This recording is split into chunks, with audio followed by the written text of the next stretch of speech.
यह कहानी एक ऐसी लड़की की है जो कि रोज़ ट्रेन में जाकर कमाकर खाती थी, भीख मांगने का काम करती थी। एक लड़का जो कि जिसका नाम था सोहन। सोहन उससे मिलता है, टकराता है। वह उसे 1 नहीं, 10 नहीं, 50 नहीं बल्कि 10,000 रुपये दे देता है। आखिरकार वह उसे क्यों देता है? और 10,000 रुपये के साथ साथ वह अपना दिल, दिमाग, जान जो भी उसके पास था वह सब उसे सौंप देता है। वह उससे कहीं ना कहीं प्यार कर बैठता है। आखिरकार आगे क्या होता है? वह लड़की उसका प्रपोजल एक्सेप्ट करती है या नहीं, चलिए जानते हैं। नमस्कार दोस्तों, मैं Priyanka Yadav crime movement channel पर आपका हार्दिक स्वागत करती हूं। आशा करती हूं आप लोग खुश होंगे, स्वस्थ होंगे, अपना और अपनों का ख्याल रख रहे होंगे। दरअसल यह कहानी है एक ऐसी ट्रेन की जो कि पटना से कोटा जा रही थी। समस्तीपुर का रहने वाला था, पटना से कोटा यह पढ़ने के लिए जाता है। नेट की तैयारी कर रहा था। यह पटना में 2 साल से अपना कोर्स पूरा कर रहा था, लेकिन यह फिर पटना से कोटा जाने की तैयारी करता है। जो सरकारी कॉलेज होते हैं उनमें एडमिशन लेने की कोशिश करता है। उसके पिता बहुत अमीर थे, बहुत पैसे वाले थे। वह उसे कहते हैं कि बेटा तू प्राइवेट में एडमिशन ले ले, लेकिन वह कहता है कि पापा जितना हो सके मैं सरकारी में लेने की कोशिश करूँगा। अगर सरकारी में बात नहीं मानती तो मैं प्राइवेट में एडमिशन ले लूँगा। प्राइवेट और जो सरकारी होता है उसमें बहुत अंतर होता है। ये सब कुछ कहकर वह वहाँ से चला जाता है और अपनी जर्नी जब वह कर रहा था तो ट्रेन के अंदर उसे एक सुमन नाम की लड़की मिलती है।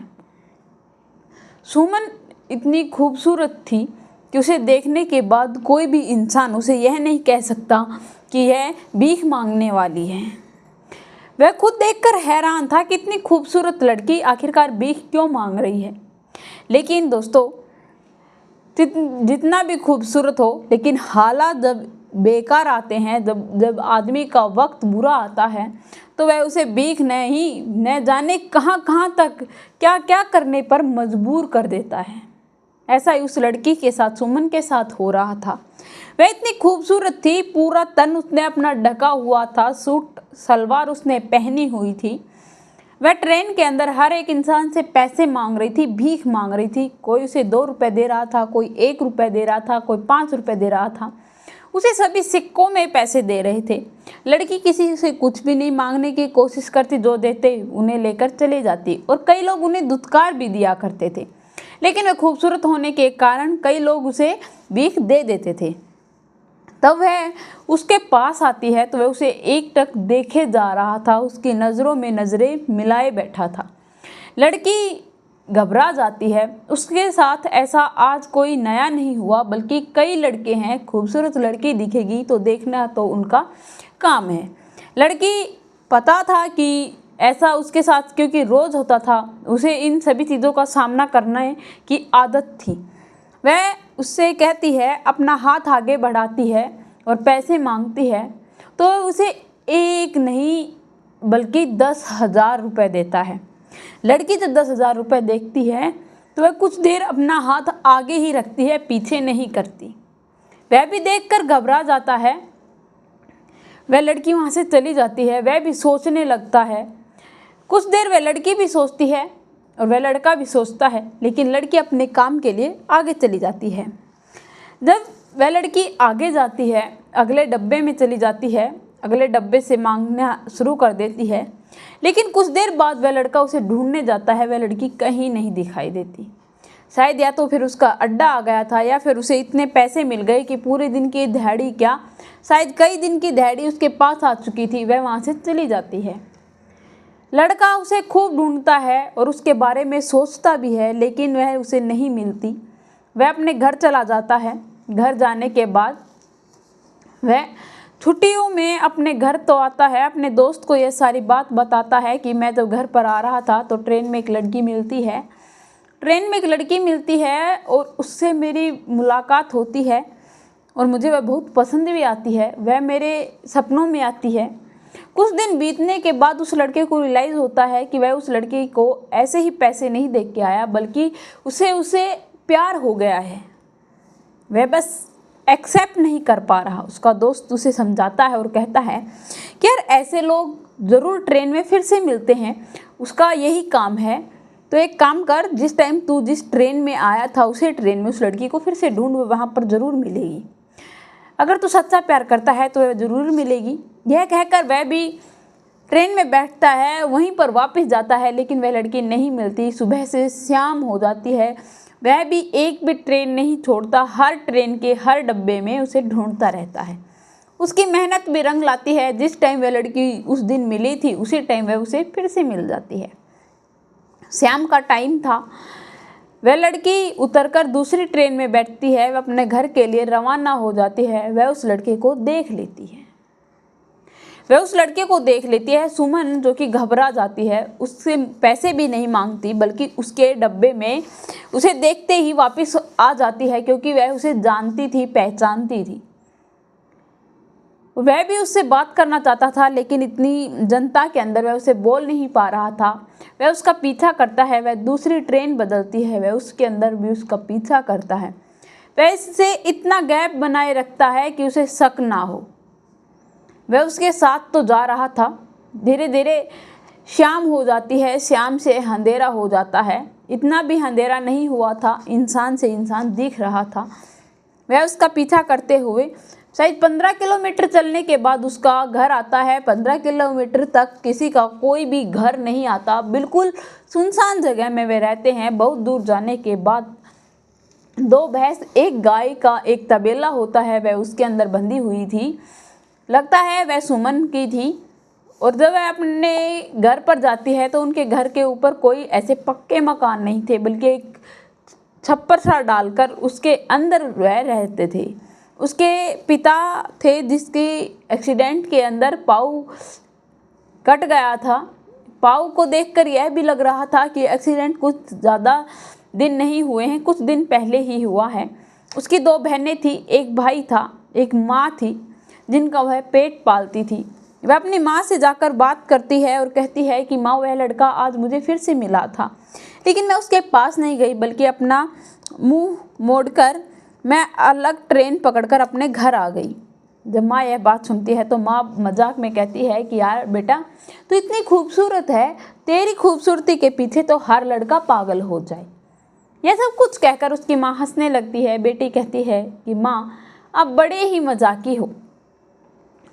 माँ, मुझे शर्म आती है, न जाने वह लड़का मेरे साथ क्या करता, उसने हमें इतने पैसे दे दिए थे। तो माँ कहती है कि बेटा, आज जाती तो क्या पता वो तुम्हें और पैसे दे देता, हमारी हेल्प हो जाती। तो लड़की कहती है कि माँ, मुझे यूँ किसी के पास से इतने पैसे लेते हुए शर्म आती है, न जाने लोग क्या सोचेंगे। मैं उसके पास से कोई पैसा नहीं ले सकती। मैं दौड़कर अपने घर चली आई। तो माँ कहती है कि ठीक है बेटा, मैं खाना बना रही हूँ, तू खाना खा लेना, तो फ्रेश हो ले। लड़की नहा धोकर एक बाल्टी के अंदर कुछ चारा लेकर अपने तबेले की तरफ चली जाती है। तबेले की तरफ जाती है। तबेले के पास जाने के बाद वह अपने भैंस को कुछ चारा डालती है, लेकिन उसे कुछ ऐसा लग रहा था कि उसके कोई उसका पीछा कर रहा है, उस पर निगरानी रख रहा है। उसके हाथ में एक टॉर्च थी जिसे वह जलाकर देखती है तो उसे वह लड़का दिखाई दे देता है। सुमन घबरा जाती है, चिल्लाने लगती है, लेकिन उसकी कोई आवाज़ सुन नहीं पाता। वह उसका मुंह पकड़कर उसे वहीं पर खड़ा कर लेता है। वह कहती है कि मुझे छोड़ दो। वह उसे छोड़ देता है और कहता है कि ठीक है, अगर तुम सभी को इकट्ठा करना चाहती हो, मेरे बारे में बताना चाहती हो तो बता सकती हो, लेकिन मैं तुम्हारे पीछे यहाँ पर इसलिए आया हूँ, न जाने मेरे मन में कितने सवाल हैं। मैं तुमसे कहना चाहता हूँ, मैं तुमसे न जाने कहीं ना कहीं प्यार कर बैठा हूँ। लड़की कहती है कि यह तुम्हारा पागलपन है, प्यार व्यार कुछ नहीं होता। तो सुमन ये सब कुछ कहती है तो वह लड़का बोलता है कि ठीक है, मैं चला जाता हूँ, लेकिन मैं रोज़ ट्रेन में तुम्हें देखने आऊँगा, देखने से मुझे कोई नहीं रोक सकता। फिर वह अपनी पूरी स्थिति बताती है, जो उसके साथ हो रहा था, उसके पिता के साथ जो हुआ था। वह बताती है कि मैं भी पढ़ी लिखी लड़की हूँ, अनपढ़ नहीं हूँ, मेरा अब स्कूल छूट गया है, मैंने बीए कर रखी है। मेरे पिता ने मुझे बहुत पढ़ाया। मेरे पिता मजदूरी का काम किया करते थे, लेकिन एक दिन ऐसा आया, एक एक्सीडेंट के अंदर पापा का पैर जो कि डॉक्टरों ने काटना पड़ गया। अब पिता की जिम्मेदारी, अपने बहन भाई की जिम्मेदारी मेरे ऊपर है। मैं उन्हें पढ़ाना चाहती हूँ, लिखाना चाहती हूँ, इसीलिए मैं ट्रेन में भीख मांगने जाती हूँ, क्योंकि कोई भी इंसान और काम तो देता नहीं। यह सब कुछ कहकर वह लड़की उदास हो जाती है। वह लड़का भी उससे हौसला देता है और वो कहता है कि ठीक है, मैं तुम्हारी मजबूरी समझता हूँ, मैं चला जाता हूँ, मैं तुम्हें परेशान नहीं करूँगा। यह सब कुछ कहकर वह जब चलने लगता है तो वह कहती है, सुनिए। यह सब कुछ सुनते ही वह पीछे मुड़ता है। उसकी भी एक आस सी जग जाती है। वह उसके लिए एक चारपाई लाती है, चारपाई को वहाँ पर बिछाती है, उसके वस्त्र लगाती है और उसे कहती है कि आप यहाँ सो जाओ, सुबह चले जाना। लड़का भी यह सुनकर खुश हो जाता है।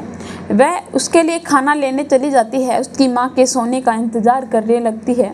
वह अपने हाथों से रोटियां पकाती है ताकि उसकी माँ खा सके और उसका भाई खा सके और सो सके। जल्दी से वह उन्हें सुलाना चाहती थी, जल्दी से खाना बनाती है, क्योंकि माँ जब बनाती है तो वह रोटियां जला देती है। तो वह शहर का लड़का, पढ़ा लिखा, अमीर घराने का लड़का था, तो वह उसके लिए अच्छी अच्छी पतली पतली रोटियां सेकती हैं और उसे खाना खिलाती है। अचार के साथ वह अपने उस दोस्त को खाना खिलाती है, लेकिन उसकी दोस्ती न जाने कब प्यार में बदल जाती है। वह उसे खाना खिलाता है, वह उसे खाना खिलाता है। दोनों आपस में खाना खिलाकर उन्हें नहीं पता कि प्यार कब बढ़ जाता है। धीरे धीरे समय बीतने लगता है, सुबह हो जाती है। वह उसे ट्रेन में बैठाकर छोड़ देती है कि तुम जाओ, लेकिन वह कहता है कि मैं रोज़ तुमसे मिलने आया करूँगा। रात को वह दोनों आपस में मिला करते थे और दिन में वह सोया करते थे। लड़की की जो दाढ़ी हुआ करती थी वह लड़का दे देता था। लड़की भी अब उससे मिलने के लिए बेताब होने लगी थी। 6 दिन गुजर जाते हैं। उसकी माँ को शक होने लगता है। वह अपनी बेटी पर निगाहें रखती है, निगरानी करती है, तो वह अपनी बेटी को रात को देख लेती है। वह अपनी बेटी से सवाल करती है, जवाब करती है, तो लड़की बिल्कुल भी घबराती नहीं, अपनी माँ से सब कुछ बता देती है कि माँ, मैं ये वही लड़का है जिससे मैं प्यार करती हूँ, जिसके साथ मैं रहना चाहती हूँ। यह सब कुछ कहने के बाद वह लड़की की माँ, जो कि उन दोनों की शादी करवा देती है मंदिर में ले जाकर। लड़का अब लड़की को ले जाकर रहने लगा, खुश रहने लगा, बाहर उसे घुमाने लगा, फिराने लगा। लड़के का पढ़ाई से बिल्कुल मन उठ चुका था। वह अपनी पत्नी के साथ अब आराम से रहने लगा, खुशहाली रहने लगा, ज़िंदगी का मज़ा लेने लगा। कुछ लोग थे जिन्होंने उसके पिता को यह बात बता दी कि वह किसी लड़की के साथ रहता है। उसके पिता भी गुस्सा हो जाते हैं और कहते हैं कि तुम्हारी हिम्मत कैसे हुई, अगर तुम्हें किसी लड़की के साथ रिलेशन में रहना था तो तू उससे शादी कर लेता, ऐसे कैसे तू किसी लड़की के साथ रह सकता है, तूने तो हमारी नाक कटा दी। लड़का कहता है कि पापा, मैंने कोई नाक नहीं कटाई, बल्कि मैं इस लड़की को लेकर भागकर लव मैरिज कर ली है और इसके जो माता पिता हैं वह इस सभी को एक्सेप्ट नहीं कर पाएंगे। ये मेरे साथ पढ़ती थी। वह अपने पिता से ये बात झूठ बोल देता है और वह अपने माता पिता के पास उस लड़की को लेकर चला जाता है। माता पिता बेटी के साथ अच्छा स्वागत करते हैं, अच्छा व्यवहार करते हैं, आसपास की जो भी रस्में थी वो करते हैं, उसकी मुंह दिखाई भी होती है। धीरे धीरे समय बीतने लगा। उसकी जो सास थी, ससुर थे, उनकी जो वह इज्जत करती थी, उनके एक मन में एक अच्छी छवि बना चुकी थी। तो उनका बेटा उन्हें सब कुछ बता देता है। तो उसके माता पिता गुस्से की बजाय उसे आशीर्वाद देते हैं और कहते हैं कि बेटा, किसी बेसहारे की तूने मदद की है, न जाने इस लड़की की हमें कितनी दुआएं लगेगी, और अगर अमीर खानदान की लड़की हमारे घर के अंदर आ जाती तो न जाने वह लड़की हमारी इतनी सेवा कर पाती या नहीं। बहुत अच्छी लड़की लेकर आए हो, हमें तुम पर नाज है। वह दोनों आपस में अपने प्यार से रहने लगे, सास ससुर के साथ। सास ससुर उसके माता पिता से मिले और उन्हें भी अपने साथ रखने लगे, ताकि उस लड़की को अपने माता पिता की फ़िक्र ना हो। उनके घर में कोई कमाने वाला नहीं था। उसकी बहनों और उसके भाई को भी वह पढ़ाते हैं, लिखाते हैं और उन्हें कामयाब इंसान भी बनाते हैं। तो दोस्तों, यह ट्रेन की लव स्टोरी आप लोगों को कैसी लगी कमेंट में लिखकर ज़रूर बताना। मेरे चैनल को सब्सक्राइब करना, बेल नोटिफिकेशन को ऑन करना, ताकि हर वीडियो जल्द से जल्द आप लोगों तक पहुंच पाए।